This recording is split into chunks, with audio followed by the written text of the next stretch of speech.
Bonjour et bienvenue à tous. C'est un plaisir de vous retrouver pour cette édition de Bulle Info sur Eden Télévision. On commence par les activités à l'Assemblée nationale. Au Parlement, la session budgétaire s'est poursuivie ce lundi. Ils étaient présents pour défendre le budget 2017 de leur département ministériel. Plusieurs membres du gouvernement, dont Pascal Irené Koupaki, Oswald Omeki, ont fait le point ici avec Antoinette Sagbo, Ahmed Didier Ompenoudi et Romaric Debouchi. Le passage des ministres devant la commission budgétaire de l'Assemblée nationale s'est poursuivi ce lundi. Chaque ministre a présenté aux députés les grandes orientations de son projet de budget pour l'année 2017. Le ministre d'État, secrétaire général de la présidence, Pascal Irené Koupaki, a défendu le budget de la présidence de la République. Il a expliqué que plusieurs refontes de l'administration ont eu lieu et donc, avec peu de moyens, beaucoup de choses peuvent être faites. Le budget du secrétariat général de la présidence comprend le budget du cabinet du ministre d'État, secrétaire général de la présidence, comprend aussi le budget du secrétariat général du gouvernement, comprend le budget de tous les organismes qui sont rattachés au secrétaire général de la présidence. Donc c'est l'ensemble de ces budgets consolidés qui donne un montant de moins 3 milliards. J'ai expliqué aux députés qui ont estimé que c'était trop faible. J'ai dit qu'en 2018, on aura des projets. La rationalisation de la direction des archives nationales, c'est un projet. La rationalisation de la direction du journal officiel aussi, c'est un projet. Le ministre de l'enseignement secondaire, Lucien Kokou, a fait le même exercice et annonce aux députés les réformes envisagées pour rendre performant le système éducatif dans l'enseignement secondaire. Un recrutement massif se fera pour pallier le manque criard d'enseignants. Le budget du ministère des enseignements secondaires, techniques et de la formation professionnelle est passé de 61 milliards poussières en 2016 à 78 milliards 800 millions pour 2017. Vous devez avoir constaté un petit accroissement. C'est lié fondamentalement au prochain recrutement d'enseignants en décembre. C'est lié aussi aux réformes à mettre en place pour améliorer les résultats de nos examens au cours de l'année 2016. Quant au ministre des Sports qui était allé également présenter son budget au Parlement, il a mis l'accent sur les grandes orientations de son département ministériel et les subventions des fédérations sportives. Le budget 2017 du ministère des Sports va être une première parce qu'il sera de 18 milliards de francs, dont 12 milliards donc de PIB et 6 milliards de dépenses ordinaires, avec un besoin de dépenses additionnelles qui s'élève à 3 milliards sur lequel l'Assemblée doit se prononcer éventuellement. Le budget dont j'ai parlé n'a pas seulement pris en compte les subventions, c'est un budget important qui prend en compte la promotion du football à la base. Nous allons instituer les classes sportives dans toutes les disciplines sportives majeures. Nous allons avoir sur l'ensemble des 77 communes du Bénin des conventions avec les communes pour avoir des équipes dans plusieurs disciplines qui ont été identifiées, que je présenterai un peu plus tard. Nous allons avoir un programme de construction et de réhabilitation d'infrastructures sportives sur l'ensemble du territoire national. Nous avons un programme de bourses sportives pour nos meilleurs athlètes qui auront été détectés. Nous avons un programme de construction de 12 académies départementales pour prendre en charge dans chaque département du Bénin les talents qui sont sélectionnés à l'issue des compétitions entre les communes. À la suite de ces ministres, d'autres membres du gouvernement iront défendre leur budget au Parlement. On va poursuivre avec l'actualité au plan local. L'ambassadrice des États-Unis près le Bénin était face aux hommes des médias ce mardi. Un an après sa prise de fonction, elle a échangé avec les journalistes du Bénin sur les actions menées par son institution au profit du pays. Elle s'est également exprimée sur certains sujets d'actualité. On va retrouver le point que nous fait ici Fréjus Seroulan et Fréjus Fiossi.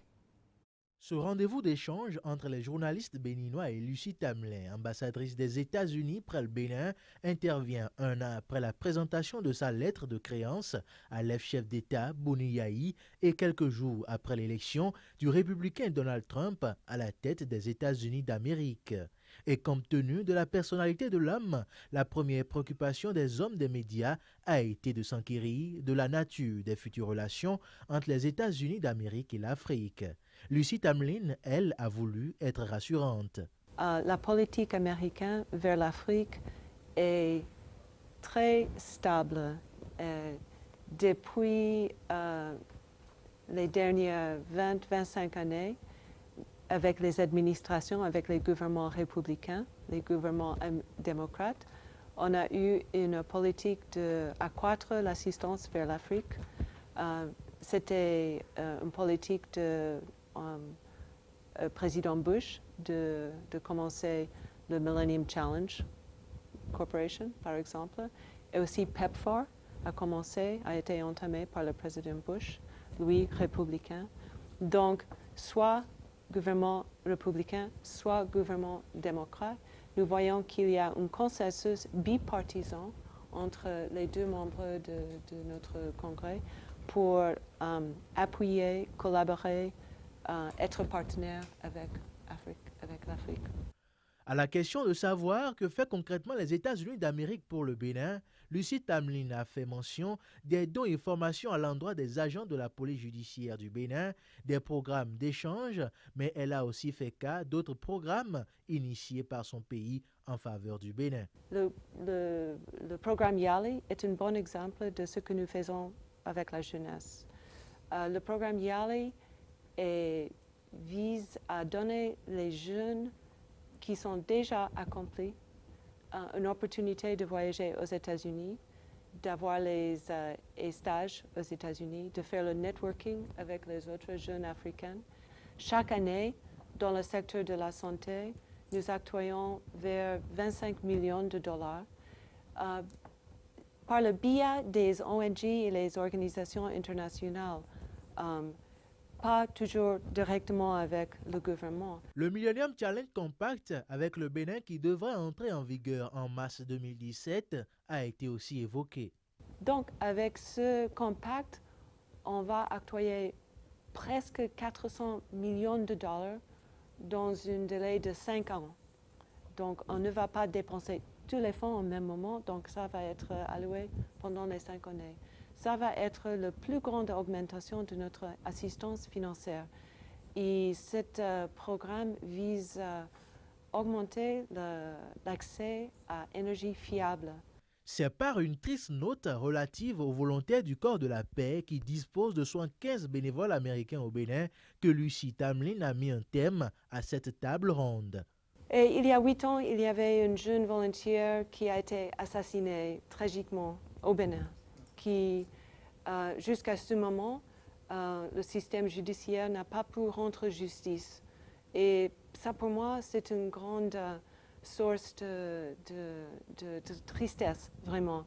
Parce que pour sa mémoire, pour sa famille et pour tout le corps de paix, il faut que le cas soit traité dans le système judiciaire. Jusqu'à ce moment, on a attendu beaucoup d'années. C'est trop de temps, c'est trop de temps. La dernière ligne droite de la conférence sur le climat, la COP22 à Marrakech, est amorcée. Ce mercredi, un grand rendez-vous africain est prévu, c'est le sommet Afrique de cette conférence qui va permettre aux dirigeants africains, aux spécialistes, experts du continent de réfléchir sur le financement des projets ou initiatives d'atténuation et d'adaptation au changement climatique, mais également parler de la transition énergétique sur le continent. Mais comment réussir à trouver les financements pour réaliser la transition énergétique sur le continent, c'est-à-dire quitter les énergies fossiles pour les énergies renouvelables. Les explications de Massimin Djondo, écologiste, et du docteur Placide Klidio, professeur à l'université d'Abomey-Calavi. Marrakech aussi va permettre au financement de 100 milliards de dollars par an à partir de 2020 prévus par les pays parce que jusque-là, les pays du Sud attendent toujours la concrétisation de cette promesse qui tarde à prendre. Donc, Marrakech va servir d'avancer dans la discussion et de savoir réellement si à partir de 2020, on pourra mettre en œuvre ce programme. Et rappelez-vous bien qu'à Paris, on disait que les 100 milliards n'étaient qu'une base, donc ça pouvait évoluer. Donc je crois qu'on ne va pas que passer le temps à dialoguer, mais cette fois-ci, c'est encore d'aller en profondeur sur les négociations pour pouvoir arriver à ça. Et aussi, il y a la question de la transition énergétique, parce que nous, les pays du Sud, nous voudrions bien acquérir cette technologie pour développer des énergies moins polluantes. Mais pour le moment, sur le marché, la technologie n'est pas à notre disposition. Donc, il nous faudra l'acquérir. Il nous faudra acquérir les compétences pour développer cette technique. Et la discussion se base également sur ce plan-là pour pouvoir nous aider, les pays du Sud, au transfert de technologies et au transfert des fonds pour permettre aux pays aussi, les pays du Sud qui sont le plus touchés par ces problèmes climatiques de s'adapter. Il est donc question d'aider ces pays en développement à trouver d'autres moyens de production d'énergie. C'est pourquoi le thème de la conférence est énergie et changement climatique en fait. Donc de trouver d'autres moyens. Et c'est l'énergie solaire, c'est le biogaz. Donc c'est l'énergie produite à partir des déchets, ainsi de suite. C'est ça qui serait financé par les pays en développement, les pays développés pour aider les pays en développement. Donc c'est cet accord qui est fait à COP 22 et avec des démonstrations où des pays qui sont un peu en avance ont montré comment est-ce qu'on peut utiliser l'énergie solaire désormais pour pouvoir produire de l'énergie et laisser vraiment les énergies fossiles. Donc c'est à peu près ce qui se dessine au niveau de COP 22 et le 16 novembre, en dehors de ce qui est fait dans l'ensemble, tous les pays africains vont se réunir maintenant et réfléchir ensemble pour voir dans quelle mesure ces fonds seront mobilisés et comment ils peuvent vraiment les réutiliser. Et par rapport à cette même actualité, plusieurs chefs d'État et de gouvernement de la planète sont à Marrakech depuis ce mardi pour participer à la conférence internationale sur le climat. Parmi eux, les présidents français François Hollande et une dizaine de présidents majorité africains ont reçu aussi un accueil officiel à l'aéroport de Marrakech. On peut citer le président gabonais Omar Bongo, le président béninois Patrice Talon, Robert Mugabe du Zimbabwe et même Omar El-Béchir, recherché depuis 2009 par la Cour pénale internationale pour crimes de guerre au Darfour, est aussi présent à ce grand rendez-vous. Nous allons suivre un extrait de la déclaration du président français François Hollande et du roi du Maroc. Aujourd'hui, la conférence de Marrakech constitue un tournant décisif dans le processus de mise en œuvre de l'accord historique de Paris. L'humanité entière place de grands espoirs sur les décisions qui seront prises au cours de cette conférence. De fait, elle attend plus que la simple annonce d'engagement et de principe pour enrayer le réchauffement climatique et en atténuer les effets. L'inaction serait désastreuse pour le monde, serait désespérante pour les générations futures et serait dangereuse pour la paix. On va maintenant faire le tour des plateformes internationales. C'est la revue de presse RMTL. Aujourd'hui, c'est une présentation de Tranquillien Kadouenoté.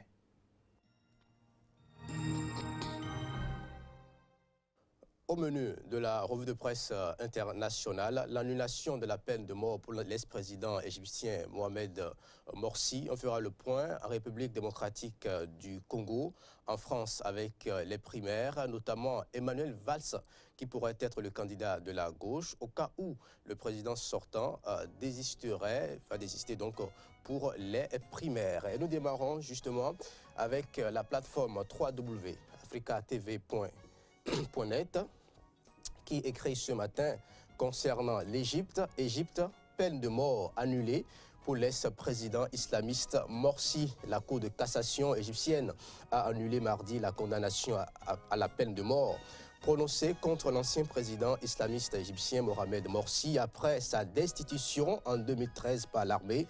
Cette décision marque une première grande victoire pour l'ancien président islamiste qui mène depuis 3 ans un véritable marathon judiciaire. Écrit donc ce matin www.africatv.net. Égypte peine de mort annulée pour l'ex-président islamiste Morsi. Nous restons toujours en Égypte pour suivre cette information relayée par nos confrères. La pénurie de médicaments s'aggrave dans le pays. La pénurie de médicaments s'aggrave en Égypte. Écrit ce matin www.africatv.net. Il y a quelques semaines, Fatma peinait déjà à trouver dans les pharmacies du Caire, la capitale, un traitement pour son père souffrant d'un cancer.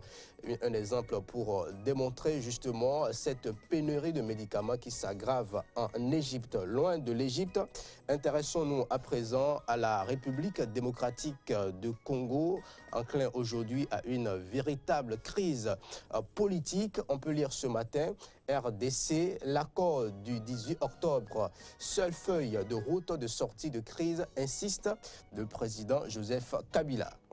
Le président Joseph Kabila a affiché mardi sa détermination dans la crise politique liée au report s'inédié de l'élection présidentielle en République démocratique du Congo, refusant de s'écarter de l'accord politique conclu avec une partie minoritaire de l'opposition alors que son mandat expire officiellement en décembre prochain. RDC, l'accord du 18 octobre, seule feuille de route de sortie de crise selon le président congolais Joseph Kabila. La revue de presse internationale se poursuit sur Eden Télévision. Voyons à présent l'actualité au Burundi, un rapport accablant publié par le FIDH, la Fédération internationale des droits de l'homme, sur les violations des droits de l'homme dans ce pays. Répression à huis clos, fuite en avant d'un régime qui se radicalise et risque génocidaire. Un rapport de la Fédération internationale des droits de l'homme décortique la descente aux enfers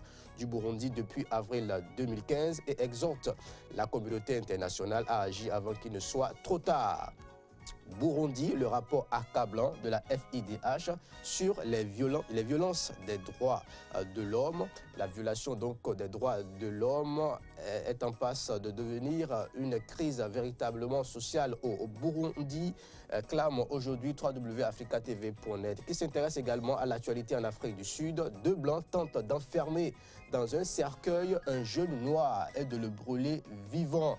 2 Blancs sont poursuivis en Afrique du Sud pour avoir tenté d'enfermer dans un cercueil un jeune noir et menacé de le brûler vivant. Un incident enregistré sur une vidéo qui suscite une indignation, une vive indignation dans un pays meurtri par des années de ségrégation raciale. Afrique du Sud, 2 Blancs tentent d'enfermer dans un cercueil un jeune noir et de le brûler vif. L'information se poursuit sur Eden Télévision et c'est bien entendu dans la revue de presse internationale. L'information a fait le chou gras de la presse nationale. À l'international, on en parle également. C'est cette sortie médiatique de Sébastien Germain à Adiavon en France, relayée par nos confrères de Le Monde Afrique. Voici la photo choisie par la plateforme pour illustrer cette information. Justement, Sébastien Adiavon qui est sorti de Ségou quelques jours après sa libération. Sébastien Adiavon, le pouvoir béninois a voulu m'humilier parce que je deviens trop gênant. Un titre déjà relayé par la presse nationale. Des précisions à lire avec Le Monde Afrique.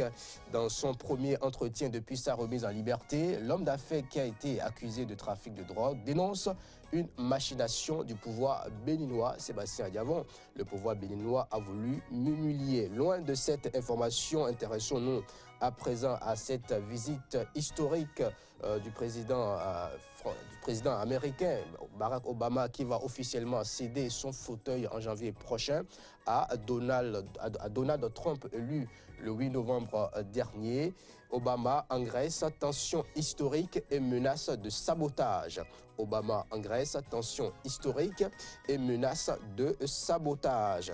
Loin de cette information, intéressons-nous à l'actualité en France. Ça se complique pour Nicolas Sarkozy avec les dernières révélations le montrant justement son implication dans un probable transfert de fonds entre la Libye et son équipe de campagne. Ziad Takieddine aurait remis 3 valises d'argent libyen à Guéant, l'ancien ministre de la Défense sous Nicolas Sarkozy. Et voilà, Ziad Takieddine aurait remis 3 valises d'argent libyens à Guéant et Sarkozy. Loin de cette information, intéressons-nous à présent à la situation de François Hollande en France.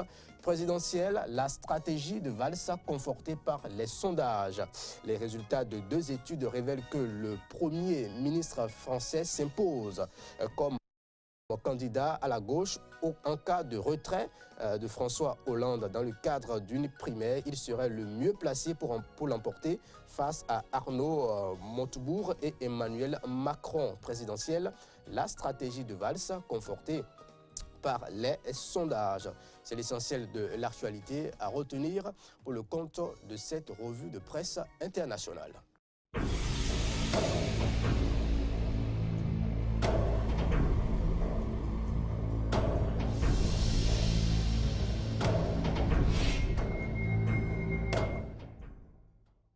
C'était là le tour d'horizon de la presse internationale, une présentation de Tranquillien Kadbenonten. On va poursuivre toujours l'actualité sur le continent. Le président Joseph Kabila de la République démocratique du Congo a confirmé mardi sa détermination de régler la crise minant le pays liée au report sine-die de la présidentielle. Il va se baser sur un accord politique issu du dialogue national, seule feuille de route selon lui, suivant le commentaire de Horacia Djodji. En octobre, la majorité et une frange minoritaire de l'opposition congolaise sont convenus dans un accord politique du report des élections et de la mise en place d'un gouvernement d'union nationale dirigé par un premier ministre issu de l'opposition. L'accord constitue aujourd'hui la seule feuille de route mise au point par les Congolais eux-mêmes, a déclaré le président Kabila lors d'une adresse solennelle aux députés et sénateurs. Conformément à l'accord politique suspensionné, je désignerai donc incessamment le Premier ministre qui aura la charge de former le gouvernement d'union nationale.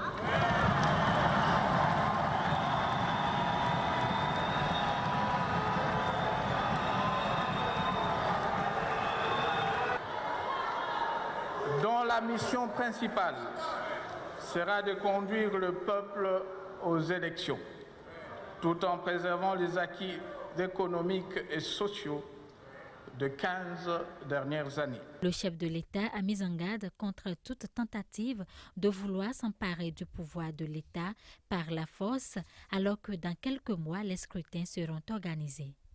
Soucieux de mes responsabilités de garant du bon fonctionnement des institutions, je ne peux permettre que la République démocratique du Congo soit prise en otage par une frange de sa classe politique.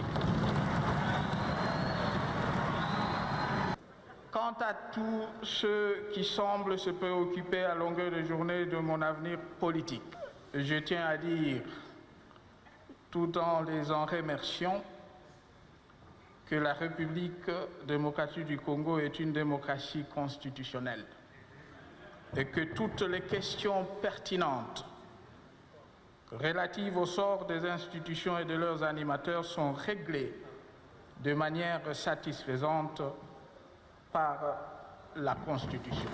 Au pouvoir depuis 2001, Joseph Kabila, à qui la Constitution interdit de se représenter et dont le mandat expire le 20 décembre 2016, a promis de respecter la Constitution dans son intégralité.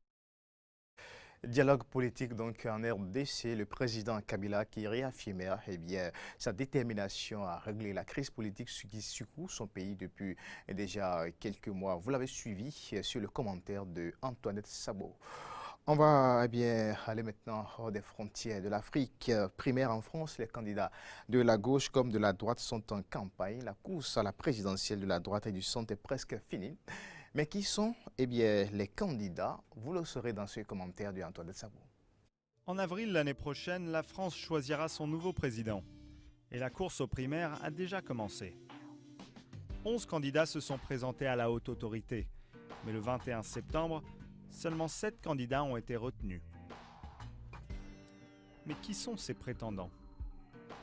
Nicolas Sarkozy, Alain Juppé, François Fillon, Jean-François Copé, Bruno Le Maire, Nathalie Kosciusko-Morizet et Jean-Frédéric Poisson. Lors du mandat de Nicolas Sarkozy de 2007 à 2012, 4 de ces candidats étaient déjà ministres. Juppé et Fillon ont tous les deux été premiers ministres. NKM était ministre de l'écologie et de l'environnement. Et Bruno Le Maire était ministre de l'agriculture. Mais les carrières entrelacées de ces politiciens avaient déjà commencé longtemps avant la présidence Sarkozy. Parmi les ministres en lice, 4 étaient aussi ministres sous Jacques Chirac. La rivalité entre Chirac et Sarkozy est bien connue. Chirac avait mal digéré que Sarkozy soutienne la candidature d'Édouard Balladur en 1995. Malgré cette trahison, Chirac gagne les élections et nomme tout de même Sarkozy ministre de l'Intérieur. Copé, lui, était ministre du Budget, Fillon a occupé plusieurs postes ministériels, Juppé a toujours gardé de bonnes relations avec Chirac et il a été brièvement Premier ministre avant la dissolution de l'Assemblée nationale. Mais même avant tout ça, 3 des candidats étaient présents dans le gouvernement de cohabitation d'Édouard Balladur, durant l'ère Mitterrand. Mis à part Jean-Frédéric Poisson, qui a accédé à la primaire grâce à une alliance avec les chrétiens démocrates, le jeu des primaires se fera encore une fois avec les mêmes acteurs. Et pour certains, ces candidats de la primaire n'offrent que peu de renouvellement de la classe politique depuis les années 90.